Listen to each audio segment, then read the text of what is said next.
कहानियाँ तो आप लोगों ने बहुत सुनी होगी, पर ये कहानी आपको एक अलग एहसास कराएगी। यह कहानी है छोटा सा गांव बिलवाड़ा की, जहां प्रिया और उसका परिवार अपने गांव में हमेशा खुश रहा करता था। प्रिया और उसका परिवार हर साल गर्मियों में एक बार पिकनिक पर जरूर जाते थे। इस बार उन्होंने शहर से दूर स्थित एक घने जंगलों के बीचों बीच एक खूबसूरत झील के किनारे का प्लान बनाया था। प्रिया, उसकी माँ, पिताजी और छोटा भाई रोहित सब बहुत खुश थे। सुबह की सुनहरी धूप में वे अपनी कार से निकल पड़े। रास्ते भर हंसी मजाक और गाना गाते हुए वे जंगल के किनारे पहुंचे। झील का दृश्य बहुत मनोरंजन था। चारों ओर हरियाली और पानी में पड़ती सूरज की किरणें किसी सपने जैसा एहसास करा रही थी। प्रिया और रोहित ने तुरंत झील के पास खेलना शुरू कर दिया, जबकि उनके माता पिता खाना बनाने में व्यस्त हैं।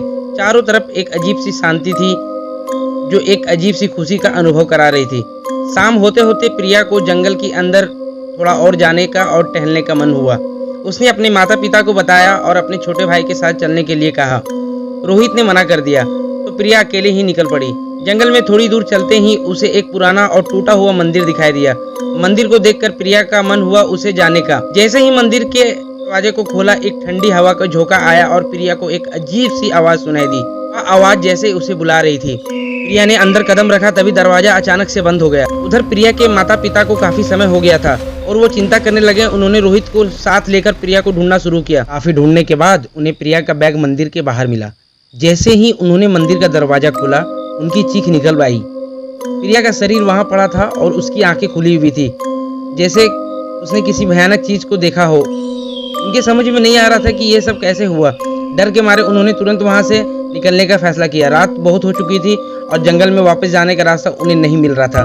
चारों तरफ अंधेरा और अजीब अजीब आवाजें सुनाई दे रही थी। अचानक उन्हें प्रिया की आवाज सुनाई दी, माँ, पिताजी, मुझे बचाओ। उनकी चीख की आंखें डर के मारे फैल गई। आवाज उसी मंदिर की दिशा से आ रही थी। वे समझ नहीं पा रहे थे कि क्या करें। अचानक रोहित भी गायब हो गया। उनकी चिंता और बढ़ गई। अंत में उन्होंने हिम्मत जुटाकर फिर से मंदिर की ओर कदम बढ़ाए। इस बार मंदिर के अंदर का दृश्य और भी भयानक था। वहां प्रिया और रोहित दोनों के शरीर पड़े हुए थे। प्रिया के शरीर से एक काला साया निकलकर उनकी ओर बढ़ रहा था। उन्होंने वहां से भागने की कोशिश की, लेकिन चारों ओर पेड़ और झाड़ियों उन्हें रोक रही थी। साया उनके सामने आकर रुक गया और हंसते हुए बोला, तुम सब यहाँ से नहीं जा सकते। और फिर उसका सारा परिवार आत्मा की चपेट में हमेशा के लिए फंस जाता है। अगले दिन सुबह प्रिया और उसके परिवार की कहानी गांव में आतंक फैला दिया। लोग अब उस जंगल और झील के पास जाने से डरते थे।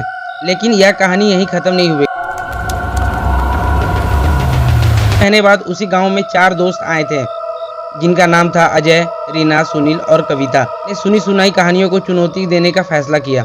उन्होंने तय किया कि उसी जंगल में जाएंगे और वहीं रात बिताएंगे। वे चारों अपनी कैंपिंग गियर में कैमरा लेकर जंगल की ओर निकल पड़े। रास्ते में वे हंसते हुए प्रिया और उसके परिवार की कहानी का मजाक उड़ाते रहे। शाम होने से पहले वे झील के किनारे पहुंच गए और अपने टेंट को लगा लिया। रात होते होते हवा में एक अजीब सी ठंडक और सन्नाटा छा गया। चारों दोस्त ने कैंप फायर के चारों ओर बैठकर कहानियां सुनानी शुरू की। तभी अजय ने मंदिर की ओर इशारा करते हुए कहा, चलो वहां जाकर देखते हैं अंदर क्या है।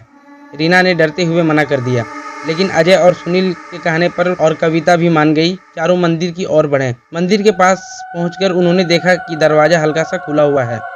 अजय ने सबसे पहले कदम रखा और देखा अंदर कुछ भी नहीं है। तभी अचानक मंदिर का दरवाजा जोर से बंद हो गया और अंदर की लाइटें जलने और बुझने लगी। चारों के डर के मारे एक दूसरे को पकड़ने लगे। अचानक मंदिर के कोने से एक काला साया निकलकर उनके सामने आ गया। ये वही साया था जिसने प्रिया और उसके परिवार को खत्म कर दिया था। साया ने हंसते हुए कहा, तुम लोगों ने मेरी नींद खराब कर दी, अब तुम लोगों को इसकी सजा जरूर मिलेगी। अजय और सुनील ने हिम्मत जुटाकर भागने की कोशिश की, लेकिन जैसे ही उन्होंने दरवाजा खोलने का प्रयास किया, दरवाजा नहीं खुला। रीना और कविता डर के मारे चिल्लाने लगी।